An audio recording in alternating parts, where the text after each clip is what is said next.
Two dudes watch cartoons. Two dudes watch cartoons.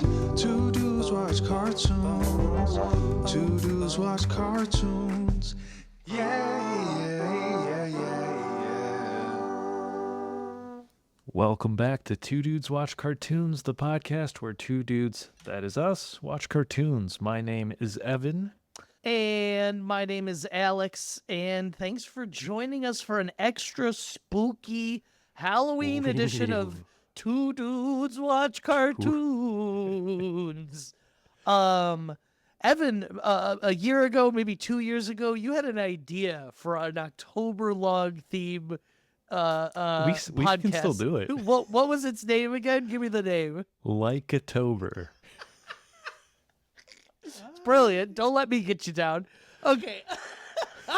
So, sorry. Today, It's a we good are name. covering an old school movie, Coraline, by this movie studio that Evan thinks we could dedicate a whole month of October to. I'm going to be honest. We picked this movie, and I was like, hell yeah, let's do it. I've seen it. Throw it on within the first 3-4 minutes. I was like, I've never seen this movie before in my life. Yeah, it is one of those that I think is pretty well regarded. So it's from Laika, which is a stop motion studio. And this was their first release. I didn't know this was the first in their body of work. This was the introductory. Mm-hmm. So it's actually co-owned by Nike founder Phil Knight and his son Travis. Why? What do you mean? Who worked as an animator at the studio. Before it was called Laika. It was called something else. But his son worked at this animation studio. I think they went through maybe layoffs or something.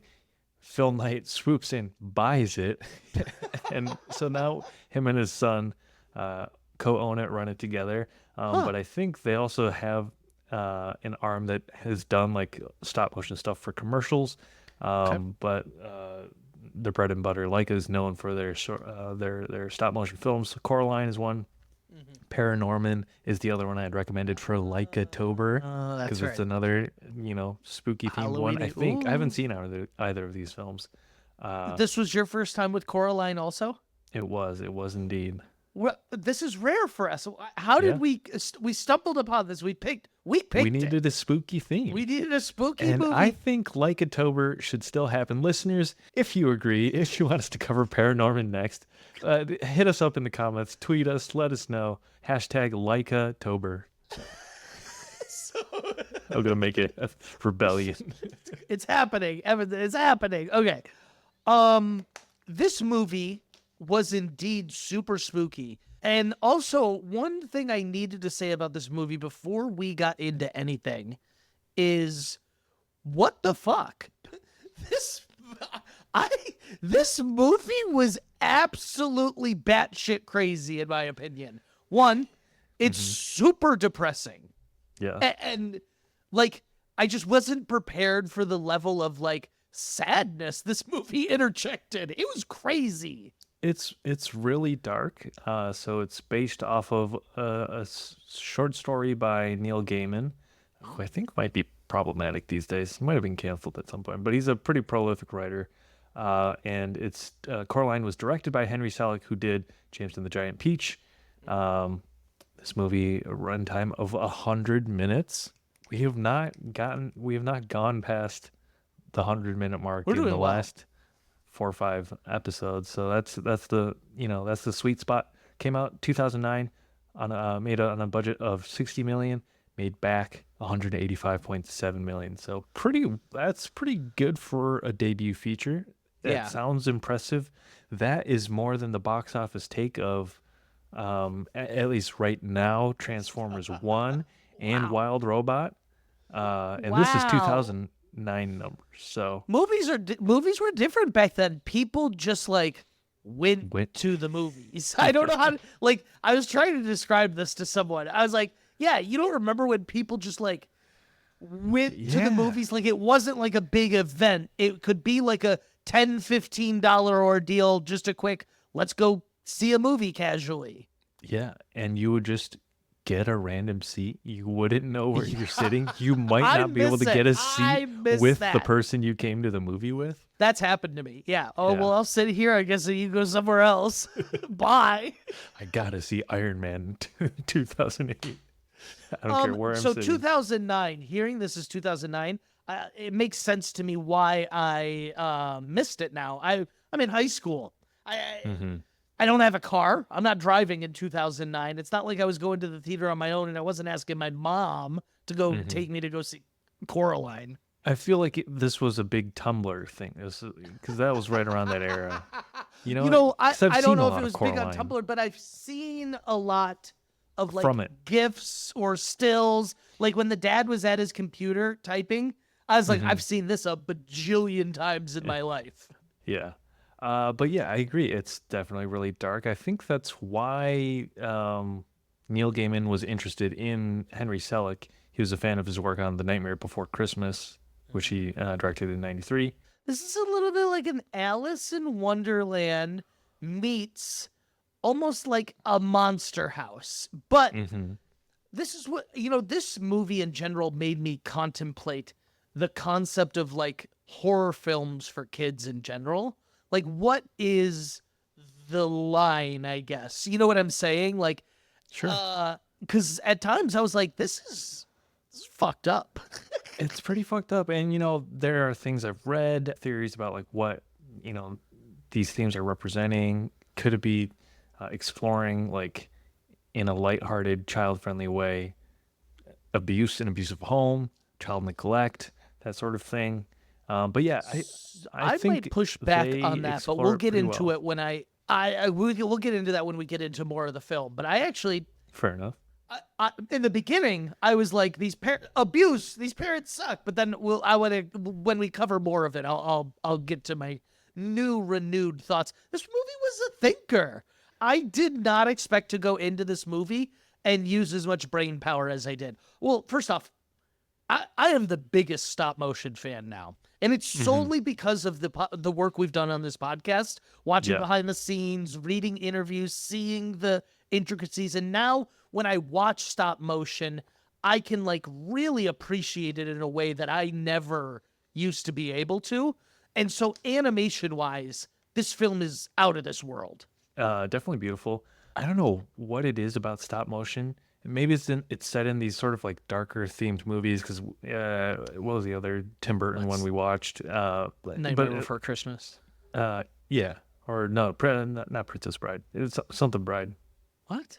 Oh, The Corpse's Bride. The Corpse's Bride. Corpse Bride. Yeah. For whatever reason, it's so effective at immersing you in the world that I'm just like, I'm in this world. Like this movie is especially puts you right into the situation, puts you right into the emotional mindset of Coraline right away. Yeah. And I think I thought of another movie that struck similar things was Spirited Away, and it starts with yes. moving, and what a powerful emotional experience as a child moving somewhere new. Nothing relates to it as a child. Your whole world has been upheaved. And she's from Pontiac, Michigan. Hey, Pontiac, Michigan. Shout Shout out out. Michigan. And the dad's wearing a Michigan State sweatshirt the whole time. Yeah. I love when people are from Michigan in fiction. In Because media. it seems so random to me. I feel like normally a location of I'm from New York or I'm from a small city in the South. But like Michigan, what are you doing being from Michigan? Representation matters, man. True. Very true. It's like when I was watching Freaks and Geeks in college, we're like, oh my god, they're Michigan, they're Michigan. Oh hell yeah. This is me. This is me. My high school experience was just like this. Not to get too much on a tangent, but I think the most powerful scene in Freaks and Geeks is when James Franco's character regurgitates like the same traumatic speech he gave to Lindsay in front of all the teachers, Yes. and she just starts bursting out laughing. Because the first time I watched it, I was like, "Oh, Lindsay's so awkward," but then the second time, I was like, "No, good for you, Lindsay. Call that shit out."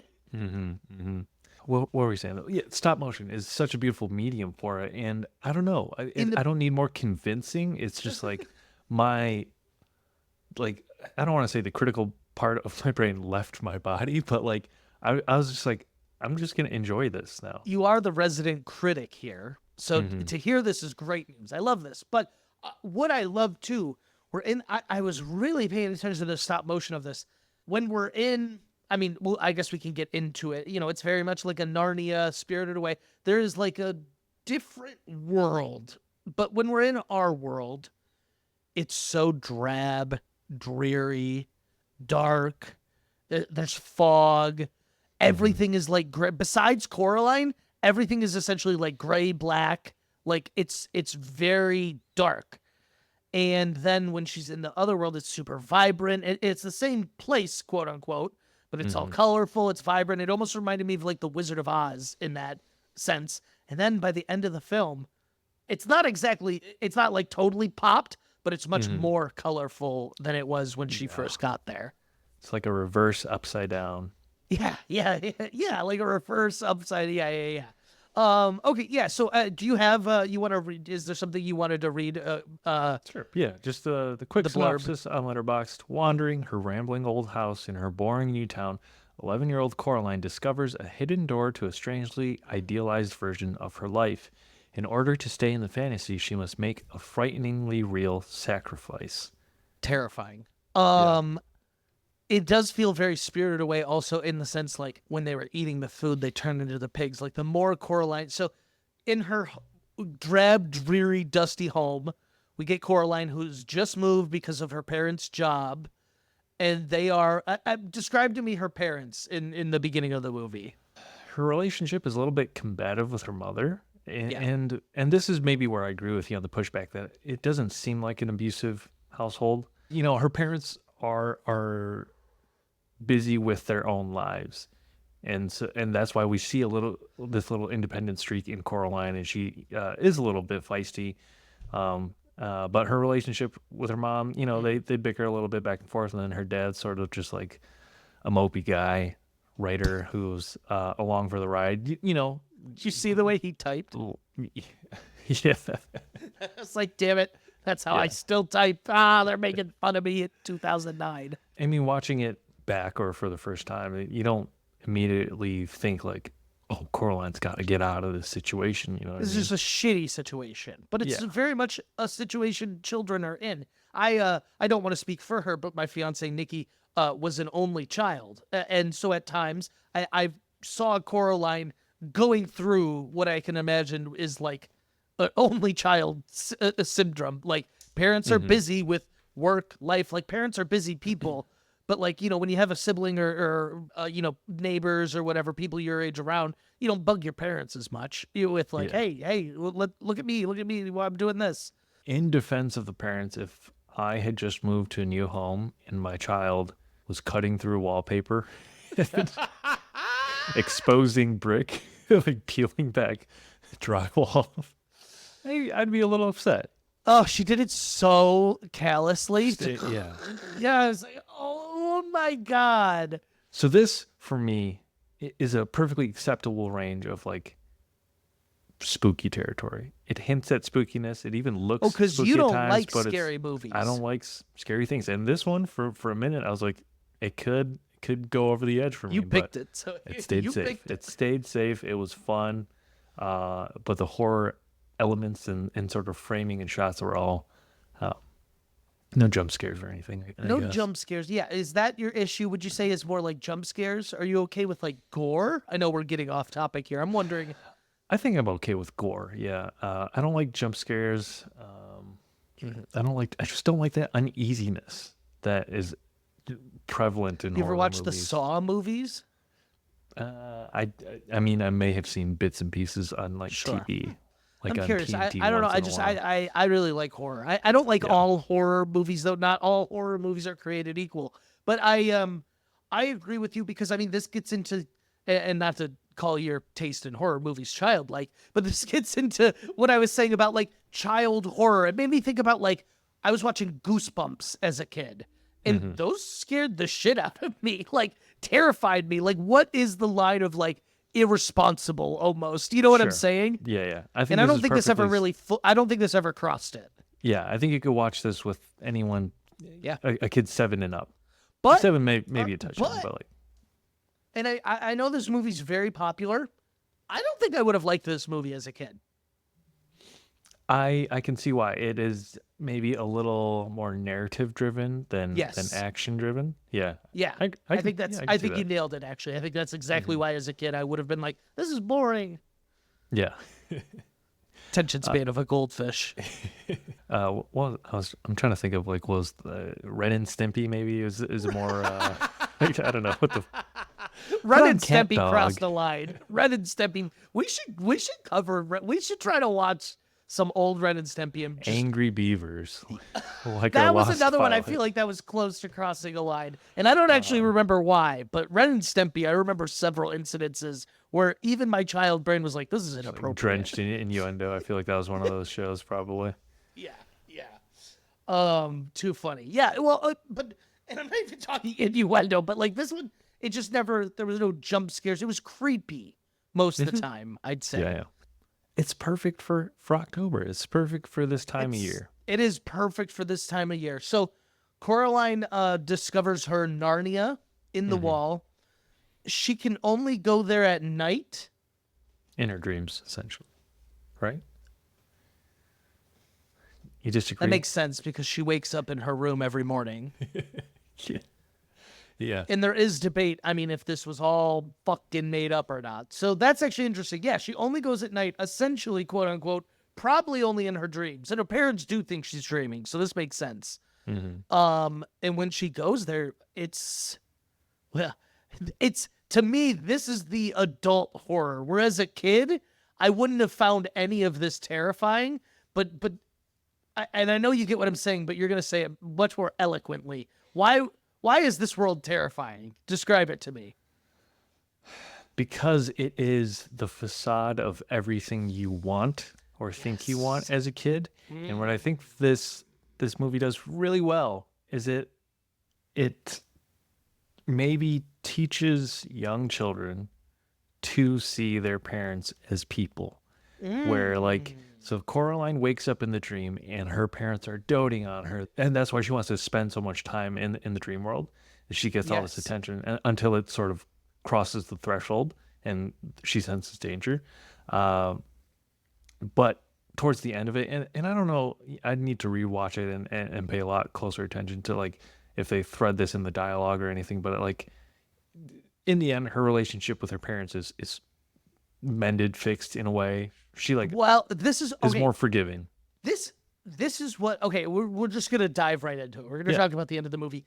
I was frustrated at first, but then the reason I called this movie a thinker is the more I've thought about it all day, the more I've kind of come to some interesting conclusions. I feel like at first I left the movie and I go, hot damn, nothing changed. But I go, but then what it got me thinking was I was like, but it was a happy ending. I was like, it was very clearly a happy ending.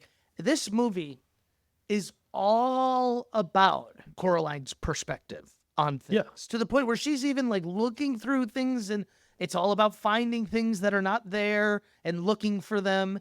And nothing changed except her attitude, if we're being honest. Like she had a whole new outlook on the situation and learned to appreciate it more. And that is why I was saying this is not an abusive household. Coraline was bored and her parents were busy. You know what I'm saying? Like that is not Exactly, abuse, yeah. people. Yeah. I would agree. So your contention was that she didn't learn anything? She Originally. did, but like in the beginning, the parents are made out to be the bad guys, but they never went through a journey. They never learned anything. But in the end, they were much more forgiving and nice and kind. And her mom did get her the gloves, and they were planting the flowers. Coraline was just focusing in on the negatives, most likely because she just moved and was going. You know what I mean? So like, it was all about how she was just perceiving the situation at hand.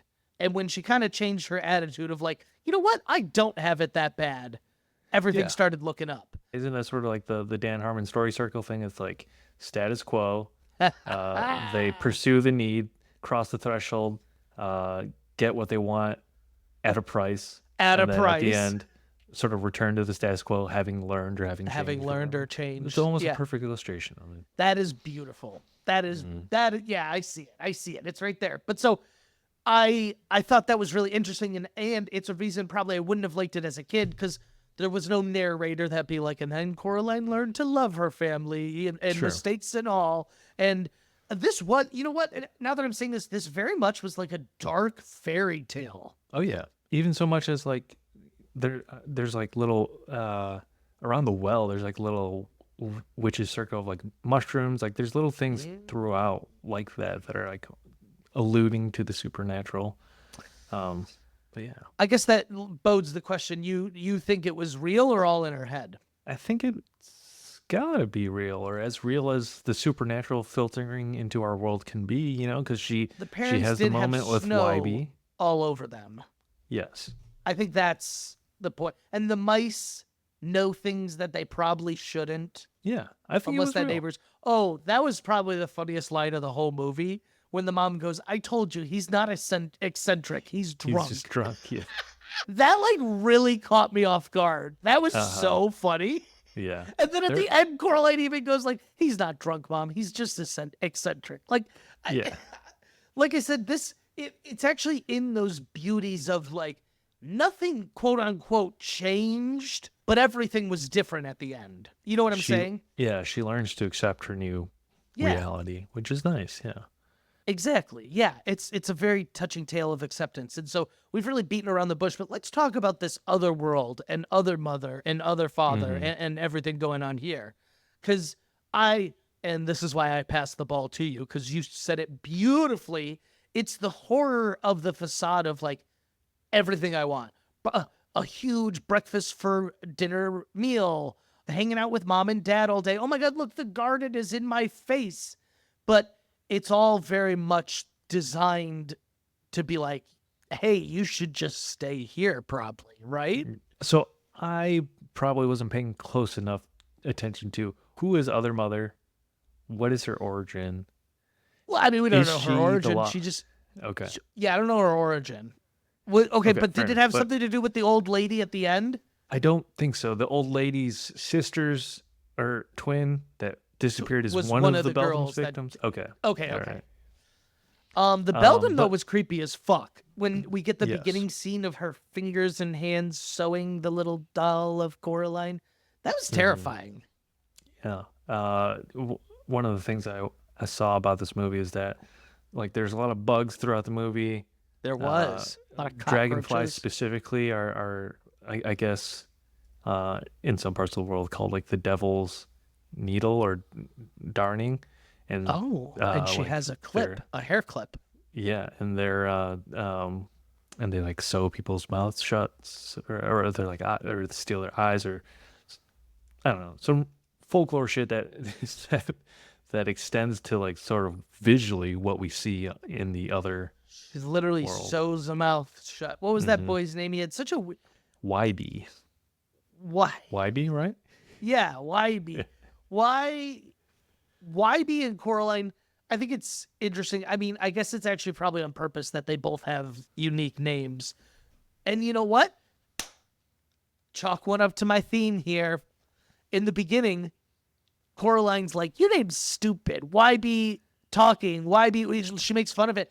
But anytime someone messes up her name, she's like, "It's Coraline." And it's like, why are you being rude to YB then? If you're, and then by the end of it, she's calling him his name and not making fun of him. Ooh, Yeah, that's a nice good touch. tiny detail. Yeah. That's a good touch. Yeah, so it is like this reversal where the other world is that what it's called? The other world is Other just world? like Yeah. a fantasy. It's like it's only ever night there. Mm. I don't know what the implied meaning of that is, but it's much Probably more that she's colorful, much more dreaming it. vibrant. She's dreaming it all. Sure. Okay. Yes. At face value, that is the reason. It's all happening at night. But again, it's a stark contrast from like the sort of the drab colors we see in the real world. Yeah, it will, and that's like I said, it's like you said, it's by design. It is too, and it's like a little bit about temptation and like I don't want to say greed necessarily because I don't think Coraline was ever being greedy, but like it was tempting her, and so the ultimate sacrifice Coraline must make. Eventually, Other Mother, Coraline's like loving it there, and I don't think she has any issue. Like I think she was excited to stay there, but then Other Mother was like, you just have to sew these buttons into your eye holes, which as a kid, I would have hated. So if I was like, this movie's boring, and so it's sewing my eyes, I genuinely think if I was a child, I would have been like, I hate this movie. Yeah, if I were in Coraline's shoes, I guess this all sort of kicks off with Wyborn, YB, meeting the new kid. He meets Coraline in the woods, sort of almost following her, stalking her. A lot of the framing in this movie is like watching Coraline as she's walking in the woods, sort of like peering over a corner. It is framed and shot very much like a horror movie. But he brings her a creepy doll of herself. She's like, look what I found. I'm out. Toss that. I'm out. Give it back to your grandmother, Wyborn. I do not want any part of this. I would refuse to believe that he didn't make it. And so when he was like, no, I found it, I'd be like, dude, fuck off. You didn't make a doll of me. I have glasses and a beard. Like, this is too specific. I'd be like, and then so if he kept up with like, no, it was my grandma. Me and Wybe would be having beef. Mm-hmm. I guess this is where maybe I get tripped up in wanting to understand the logistics of the world and how Otherworld works. Wyborn brings this doll to Coraline and then eventually comes back because the dolls... It was spying on her, apparently, through the Other Mother. So when Wyborn comes back in the middle of the movie and says, I got to get that doll back, my grandma says I need to, does that mean the grandma's knows, sort of understands what's happening, or she No, I think the grandma was like, no, this is my doll. I need it. Like, it's important to me. I think it had something to do with her sister vanishing, probably. But then that makes the grandmother figure seem nefarious, doesn't it? In my mind, at least. No, I think the grandma was like, you took something that belonged to me. Bring it back, son. So does the doll morph into whatever? What? No. Why would the grandma have a doll of Coraline? Or why? Because her sister got kidnapped when they were children, I think. That doll of Coraline is the relic from that time? Yeah, that's what I think. I think she's been waiting for a Coraline. Okay, interesting. Yeah.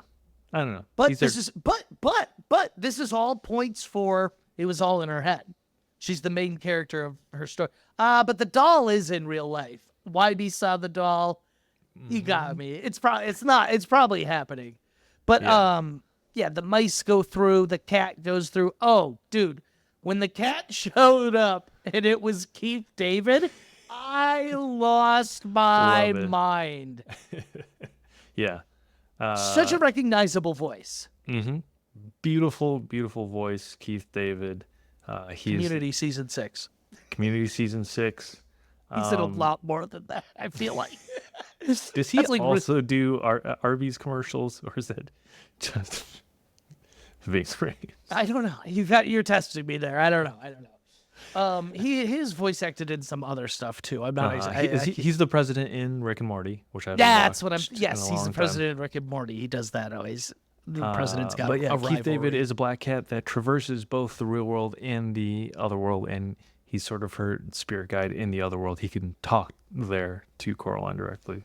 I think it's another sort of lesson on perspective. When we first get the cat, it feels sinister. It's spying on her. It's evil. But the cat was looking out for her. The cat was a friend.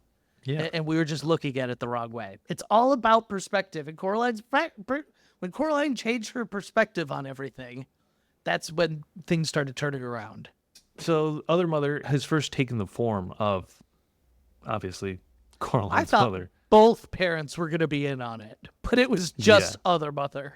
But her real form is like this spider monster, much taller, elongated. With like needles for hands. Buttons for eyes. And she collects souls through these dolls. Stealing their eyes? Yeah. And lures children in to the other world via these dolls, via these voodoo dolls. Yeah. Maybe this is... I don't have a thorough enough understanding of the movie and its themes yet, or haven't sat down to process it, but the fact that Other Mother is just this supernatural threat makes the ending and Coraline's relationship with her parents at the end feel less celebratory, less impactful. Like, I get there is her Nothing changed, her is what I'm perspective saying. changes. Nothing changed. Like, she came back out to the same exact world she was in the day before. Yeah. The parents so, didn't learn a lesson, and that's why I was like angry at the end. I was like, why are we having a happy ending? The parents didn't learn, like, I need to appreciate Coraline more, or like we never got that, but it was because it was just how Coraline was viewing it. Yeah. To your point, it's all about how Coraline is perceiving things, and she feels like the whole world is against her at first, or things are being done to her, maybe. And It's a good way to put it. And at the end, she realizes she's just, like, sort of part of the fabric of all these things that are going on. The fabric, the sewing, Okay. What was your favorite element in the other world? I loved the total fantasized versions of the upstairs and downstairs neighbors. Mm-hmm. When we're getting the rat circus and they're shooting the cotton candy cannons, and then there was like a burlesque show in the basement. I don't want to skip over that. That was my favorite part. No, I'm just kidding. I wasn't expecting to see giant stop motion bazongas. The giant stop motion bazongas were not only just like there, but she was like dancing with them. Like they were very hefty. When they're reading the tea leaves, the one's like, I see a dark hand coming in, and then she flips it upside down, and the other one goes, no, it's a giraffe. It's all just about like your perspective on it. Yeah. But before we move past the giant stop motion bazongas, they're perhaps the size of the characters' heads. Like, they were articulated separately from the rest of that character's torso. Like, they moved on their own, like as if they were limbs. They had heft and weight to them. Yeah. You know what, Phil Knight? But this is what I'm saying. I like what you're doing. This didn't feel like a child's movie to me. No, I think it's a good one you can enjoy with the family. Like, this feels... You chose all the giant claymation bazongas? Yeah, start there. Start there. I think this would fit in nicely with, like, Over the Garden Wall, which I think is a great seasonal watch. I think this is a great one. I personally would probably watch this over Corpse Bride. I would watch this over Corpse Bride. The necrophilia really turned me off in Corpse Bride from it all. And the cheating. If I remember correctly, there isn't a lot of... I was like, what is going on here? This, I agree. I could very well see myself, lighting a fire and watching this next Halloween. Yeah. Another one is maybe less Halloween. It might be autumnal. I think of Jumanji, the original one. It's almost like a reverse Jumanji. Well, yeah. I loved Jumanji as a kid, but I think you're really right in the fact that Jumanji was terrifying. It was scary as a kid. Jumanji was That's why when I went and saw the new one where they go into a video game, I was like, this lost every ounce of flavor it had. The only reason Robin Williams was so funny was because everything else was terrifying, and he was able to be like, I'm still the jokey guy. Like, you know what I'm saying? What a fantastic movie, Jumanji. Sorry. We don't deserve that movie. The special effects are phenomenal. I actually wondered, I've never looked this up because my child brain didn't think to do these things. Do you think that was real animals or computer effects? I have not seen the movie in years, so I have no frame of reference if it looks real or not. But I remember stampedes. It had to be CGI. I think specifically, this would have been a couple of years ago now, but I think I saw it on TV. I think the monkeys specifically are like CGI and are pretty atrocious CGI. That makes sense because they do end up having some facial structures. I'm talking specifically, I remember a stampede of just like jungle animals. And I'm just like, I'm in awe even thinking about the scale of what that could be like back in the 90s. I'm going to share a screen. Oh, God, is it bad? Oh, it is pretty funny. Let me see. I can't wait. It's just funny to think this is what we were working with. That was amazing back in the day. Don't even play Honestly, with it me, doesn't dude. look terrible. This, yeah, you can see It looks hairs on better than Black Adam. it. Yeah. Yeah. No, it looks better than Ant-Man. That's the one I was thinking of. I was same Honestly, time period. yeah, this looks better than I was thinking it would. And Remember the villain from Ant-Man, Darian with the big head? This looks better than that. oh shit, yeah. I was about to say honestly, I don't remember much of Quantumania, but yeah, The funniest part the of little- Ant-Man was the villain where he helped out at the end, and then as he's dying, he's like, "At least I died an Avenger." And Scott's like, "Yeah. sure. That was pretty good. That was the best part of that movie." What do they do with those? What do they do with Ant-Man franchise now that the main villain is being excised from the entire Marvel story? I genuinely don't understand why they had Scott and Evangeline Wasp trapped there, and then just for them to be like, "We figured it out." Why wouldn't you leave them there trapped? That is way more interesting of an ending, in my opinion. Yeah. I have no idea what they do with that. We may never see Paul Rudd again in a solo film. That could be it for him. That could be it. Went out with a whimper. Marvel really has backed themselves into a corner with this not recasting people. Like I get it in the case of I'm blanking on the name of the Black Panther actor. Chadwick Boseman. Chadwick Boseman. I get it, but Kang, why?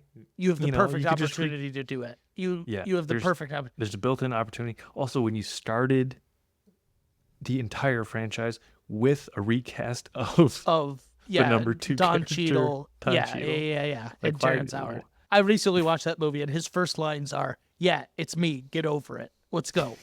That's what he says. I literally was like, "Damn!" I was They like, "That's should- crazy." They should have brought full circle, recast Yeah. Kang with Terrence Howard. Oh my God, that could have actually been pretty funny. That could have brought some people to the theaters. Okay, That'd we're bring me back. so off topic here. I don't have a car at the moment, so I'm getting a lot of things delivered to my house. Marty has made it so easy because not only are they fast and efficient, but they're the cheapest option out there by far. I get these matcha lattes that retail for like $45 for a 12-pack. And I've never bought it full price. I get it on Marty for $15. Marty's woman-owned, sustainable, socially conscious, and eco-friendly. What they do is they buy up surplus inventory from the top brands that you love, and they sell it to you at a lower price, so you save food waste and you save money. That was my first question, was how do they get these things so cheap?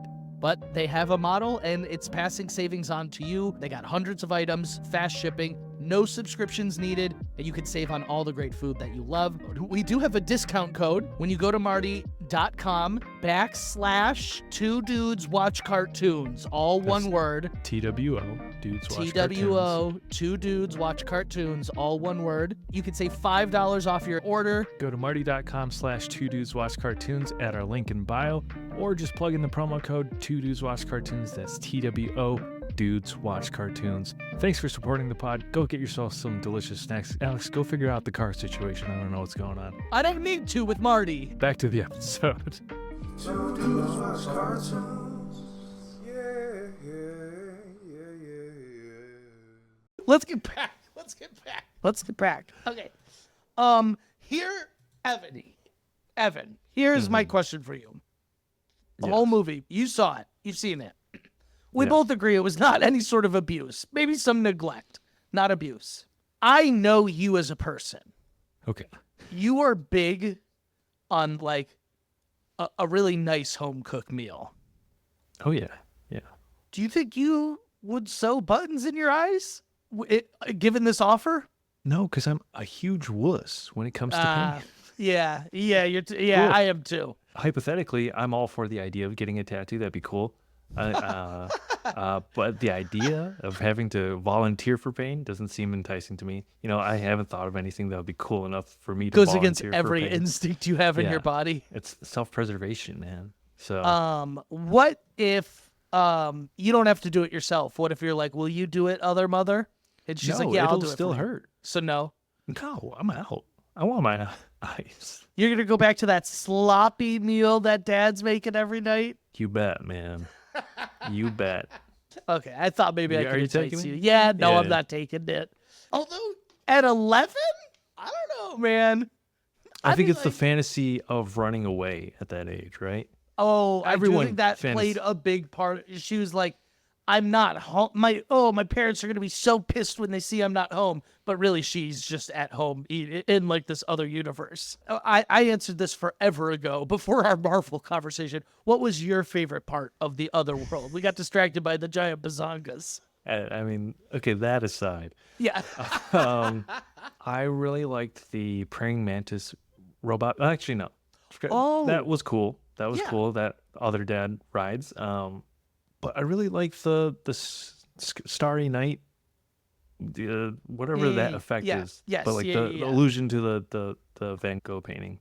Yeah. beautiful. You I know don't what know I how they really did liked that. in the other world too? When she either found the spirit of the child or she walked too far away and the world lost like all its like color and lines and definition. I thought that was really cool. It very just like visually stunning for a stop mode. It would have been amazing in any form of animation, but like knowing how much time and effort went into that, just beautiful. Just beautiful. Yeah, when Other Mother's world starts falling apart, Yeah. gets her eyes clawed off by the cat, and the floor falls out into that sort of. Oh, the Spider web. web ball. That was terrifying too. It was beautiful to look at, though, right? Yeah, it turns was. Yeah.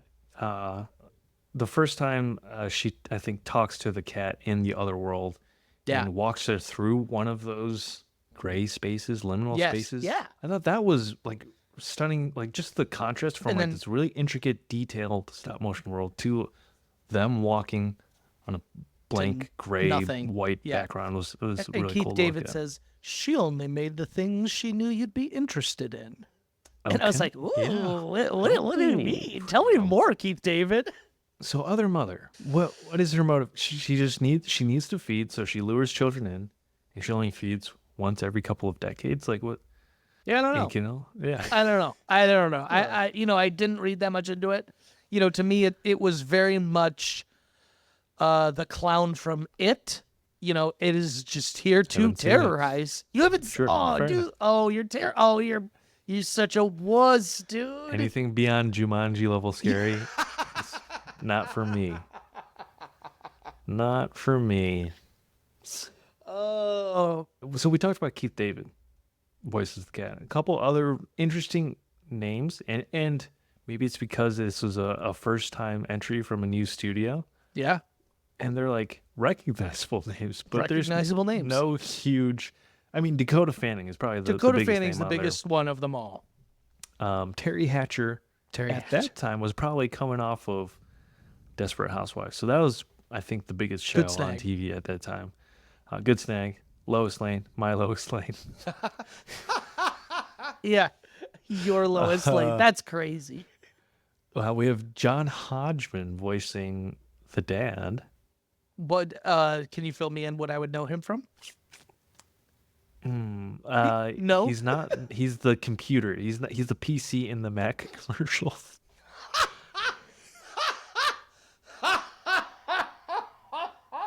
In those old commercials where he's like, "I'm a Mac," and he's like, "I'm a PC." That's him. Oh, but yes, he does. You're a lot of shit. You're shitting me right now. Okay, he was a contributor on The Daily Show with Jon Stewart. Yeah, I can picture him. Actually, I can picture I him. feel like he did. What is the? He's voiced some other things. He might be on Rick and Morty. I'm not fully prepared. Gary and Archer. I don't know if that rings a bell for you. Ooh, what a throwback. Because of streaming, people don't have commercials that like everyone's seen. Like you can't like reference a commercial anymore. Sure. Do you recognize Adventure Time Distant Lands character named Shafter in the BMO episode? He's done some No. voice work on Adventure Time. Okay, he voices stuff. I don't know. Yeah. He was in Flight of the Conchords, a Bowie episode. I love Flight of the Conchords, little known fact.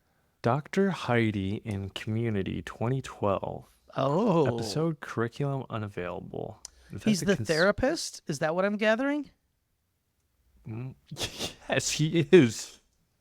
And he tries to convince the whole gang they're crazy, but he's just a hired actor. Yeah, but he's just a hired actor, and he's trying to convince That's them all. what it was. He's like, but you've What a never great been episode. to Oh my Greendale. That's the dad. Jesus. And Troy goes, "Stop trying to make us realize." Or no, maybe Jeff Winger says that. Realize stuff. That's one of the best lines. God, I need to go rewatch Community. It's been a couple years at this point. Mm-hmm. We could cover it. They have 2, maybe 3 animated episodes.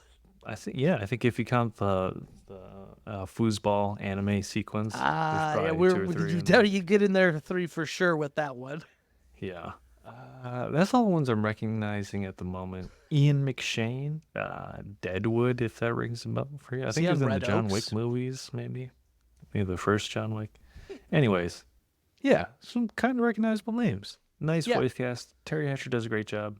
Teri Hatcher does a great job. Dakota Fanning did a really good job. Pete David knocked it out of the park. I feel like I've seen Dakota Fanning slowly coming back into Recently? the picture as an Are adult. you sure it's not Elle Fanning, her sister? I'm sure it's not. Elle is acting in more stuff. I think she's in like a Victorian. That's why I thought maybe you were is it referring like the to Tudors or something, like a medieval set thing. Couldn't tell But you. Dakota Fanning has been popping up here and there. I don't know what recent show she was in, but I think she played like a bitchy girlfriend or something. And I've seen a clip A on TV show? Twitter. Yeah, She's way bigger than that. I know. Well, Was she what was in but the end of Twilight? I think she was also. was I don't remember. our whole podcast is like, was she? Was she? What? This is what happens when you don't prepare for a podcast. Is that the same? Yeah.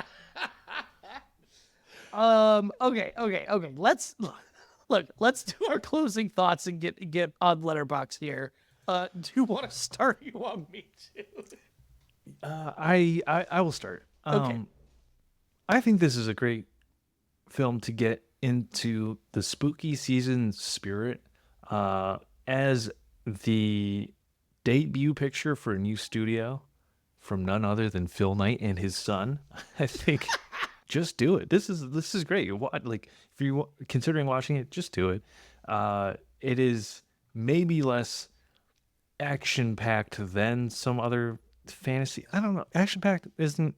I don't know. It's more narrative-driven, like we were saying earlier, and it does leave you thinking. And this is one I sort of need to sit with. Like, I think there probably is a lot that I haven't figured out with what it's trying to say about Coraline and her parents. Are they alluding to neglect or abuse, or what are the things it's really dealing with? But in that way, I think there's a lot of rewatch value for this film. On Letterboxd, it has an overall rating of 4.2 from 86,000 fans. Nice. So 4.2 is pretty high. I think I would put it at a 4. Like, Yeah. other than me not having processed the film well enough, I don't really have a complaint for it. All right. My closing thoughts. This movie really caught me off guard in a great way. Thought it was going to be a fun little Halloween romp. It was completely depressing at times. It was like very out there and wacky, like a more messed up Alice in Wonderland, as weird as that sounds. But it was it had a ton of charm. I understand this being a cult classic. I understand a lot of people probably watching this years ago and being like, this movie is phenomenal. I'm going to watch this every year for the rest of my life. And I would not fault them. I thought that the animation was like a work of art at different times. And I loved how it was so successful at just being kind of out there without being like, hey, look at us, we're quirky and weird. It just like was quirky and weird. You know what I mean? And I think that could be a hard balance to strike. And I think this nailed it. Yeah, I think I'm going to give it a 4.25 is my rating out of 5. That's a really great score. Yeah, really love this movie. Great stop animation, stop motion, really good story. Like I said, it is not something I think I could have appreciated till this ripe and tender age of mine. Maybe it's because of the amount of work that goes into a production, like stop motion production specifically. But it's like, Yeah. they don't miss. No, because you have to be so it's thoughtful. got to be that. Yeah. Because someone's putting so much time and care into it. They're not just going to make like Beavis and Butthead in stop motion just for the fun of it. Like they're going to make it something that they pour their heart and soul into.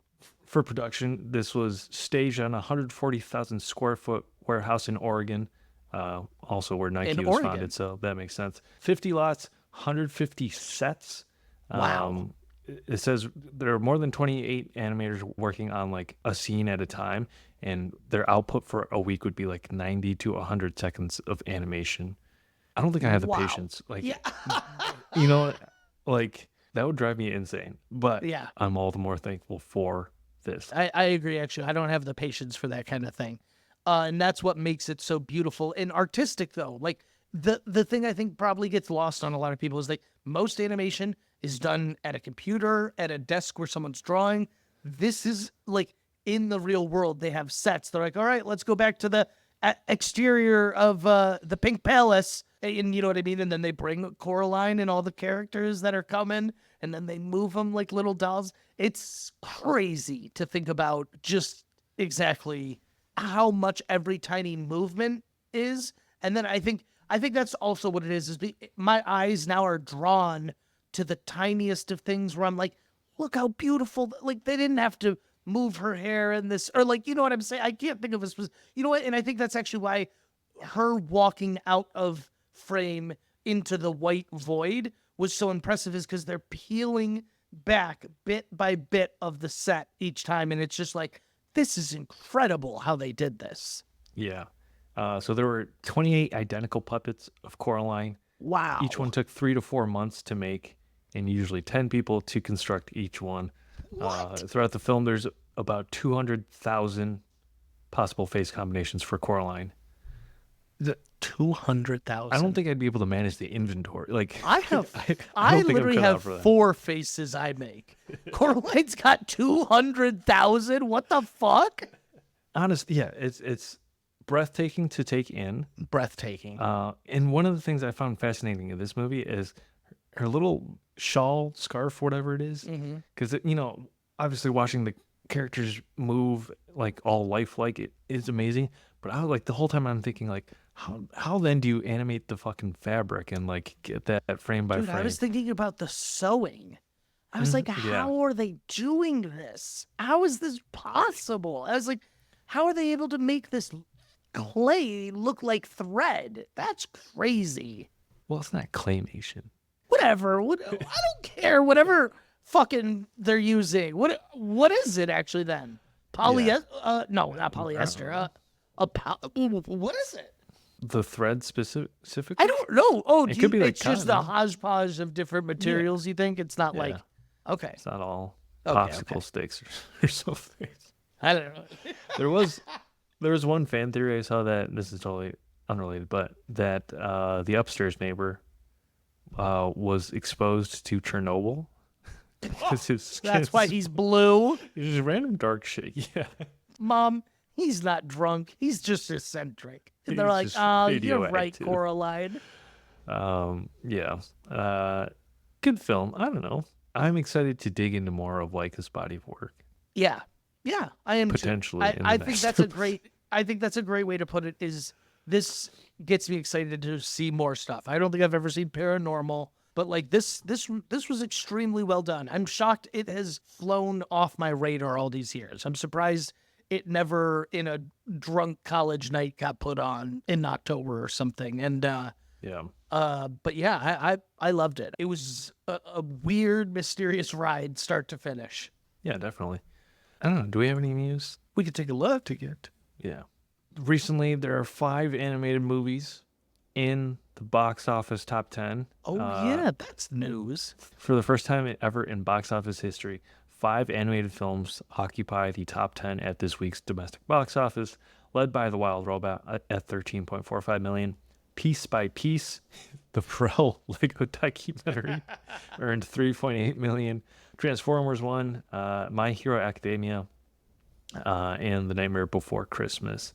My Hero Academia is also going into its final season coming up, right? Correct. Yeah, in 2025. Are you excited to tune in? I still haven't gotten past the summer internship, so I have lit- a lot of ground to catch up. Literally before we got on this podcast, I was watching the most recent episode. So yeah, I'm ready. You could say. Nice. Yeah, I'm excited. I'm not gonna say. I've heard mixed reviews on how the ending actually is, so I'm curious to see if the anime will stick it. Oh, One Piece has announced the anime studio that they're don't- going on a 6-month hiatus. Don't do that. Perfect. To me. I need the time to catch up. Dude, I'm pissed. I'm pissed. They're taking a break in such a high tense moment too. I keep seeing little clips here and there. I see like Garp, and I'm like, I don't want to know what's going on. Garp's not doing anything. Don't worry about it. All right. All right. This is news. DreamWorks. This goes into what I was talking about with you and Kevin. DreamWorks animation has now crossed 17.3 billion globally from all its theatrical releases, which means that it now has surpassed Pixar, Walt Disney, and Illumination. Numbers don't lie. Numbers don't lie. I think. What do you think's the moneymakers there? It's the Shreks? Shrek. Plus, How to Train Your Dragons. oh yes, Kung they Fu made a bunch Pandas. of those. And they really cash in on the sequels. That's why it's probably such a sneaky number for us. Yeah, and they also have a bunch of random movies out there that like no one ever remembers. What do you mean? Name one. The one recent one that went maybe direct to streaming was like Tales of a Teenage Kraken or something. was one. Oh yeah. That was I didn't. Okay. There's like an Area 51 movie a while back that had Yeah, I don't think remember Seth that. Rogen in it. Do they do Boss Baby? I think they do Boss Baby. I think they do. They're part of that Republican propaganda. Oh man, that doesn't surprise me at all. They did Madagascar. Oh, which means they Okay. were the penguins. Okay. Okay. Yeah. Madagascar was huge. Huge. Madagascar was fucking huge. The Penguins that had say their own about us TV as a show, and I think they had society? a movie. Yeah. It's the word. I hate when minor characters get huge spin-offs. Like, why are the Minions huge? Why I was did gonna say, those which Penguins get a one? fucking Which one makes you more mad, the Penguins or the Minions? I don't know. Honestly, I haven't watched the Minions movie. I got But another one. So pick they're more one. merchandisable. So So Minions. yeah. Which one do you hate more? Do I hate more? Yeah. I think the Minions are more deserving. Oh, you think them? Oh, wow! You put the Penguins out. Okay. I put the Now Penguins out. Penguins or Young Sheldon? Young Sheldon's got to go. Okay, They're good. about to do a We're on the spin-off same- of Young Sheldon. They're What doing the a fuck? spin-off can't of do the s- spin-off. Yeah. That's where fuck we're outta at here. nowadays. Moving on. Yeah. Reported voice cast for the upcoming video game anthology series from Prime releases called Secret Level releases on December 10th. Anthology series with video game properties. We have Kevin Hart, Gabriel Luna, Keanu Reeves, Arnold Schwarzenegger, and Patrick Schwarzenegger. Ariana Greenblatt. I'm blanking on who that is. But Sounds familiar. Sounds familiar. But yeah, Tamara Morrison, who is Boba Fett. Yeah. So that'll be exciting because the animation looks sick. I think there's a Mega Man episode in there somewhere. God of War is in there. I knew we had news. I found it. Okay. I can't believe I didn't lead the episode with this. Breaking news. In a recent podcast interview, Men in Black director Barry Sonnenfeld revealed that Will Smith is a farter. And they one time had to evacuate the stage for about 3 hours. It's that incredible. No, he's a lovely guy. He just farts. Huh? Wait. I lived in a frat house for 3.5 years. I have never had to evacuate an area for 3 hours due to farting. He must have shat his pants. He must That's have. terrible, dude. Like, what is happening there? Will I mean, it's a surprise he's gone this long in his career without Without that it ever out. coming up before? Tell me on the set of I Am Legend, he's just farting up a storm? Yeah, well, it doesn't matter as much there. I know. I was gonna say, I was gonna make the joke that all his castmates were robots, but That was I, Robot. Very was similar. He doesn't have, it's just the dog in I Am Legend. Will Smith, will he recover from the Chris Rock incident? I think so. They gave Ellen DeGeneres a stand-up. Oh my God, why? I don't know. That's so annoying. And it was all about how she got canceled. Netflix needs to stop. Netflix has to be stopped. More importantly, the DCU has cast their Jon Stewart, Aaron both. Pierre from Rebel Ridge. They've got both, and their Hal Jordan, Kyle Chandler from Friday Night Lights. I'm in. I love it. It's gonna be great. Yeah. And they keep comparing it to True Detective. Oh, I'm sold times 10. Okay, that sounds well and good to me, but what concerns me about that is what's going on with the Penguin right now. What, are you not enjoying the Penguin? I'm enjoying it, but I think that's as far as I'm getting. I can't get immersed, and this was an issue I had with the Batman. I cannot get immersed into this show when they're dealing fake cartoony drugs. Let the Penguin deal cocaine. Interesting. Let me think. It takes me out of it, and then I'm like, I'm just watching the top end of a CW DC show. You don't want no drops? And then they got I the don't new want drug. no drops. I don't. I guess here's where I'm at. Is like, fundamentally, yes, I agree with you. Let him deal heroin, cocaine. I'm fine with that. At the same time, I don't think I've ever actually questioned it too much.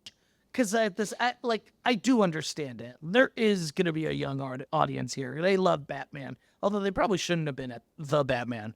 But I don't know. That's a tough one. Like, I think, like, I understand the decision. But at the same time, yeah, just let him be dealing cocaine.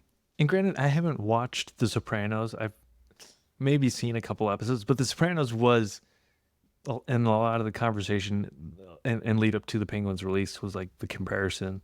You're worried they're just comparing it to great things. Yeah. And being like, that's what this is about. It's like, yeah, that's how they're marketing the startup. Like, oh, it's the Uber of whatever industry, the next one.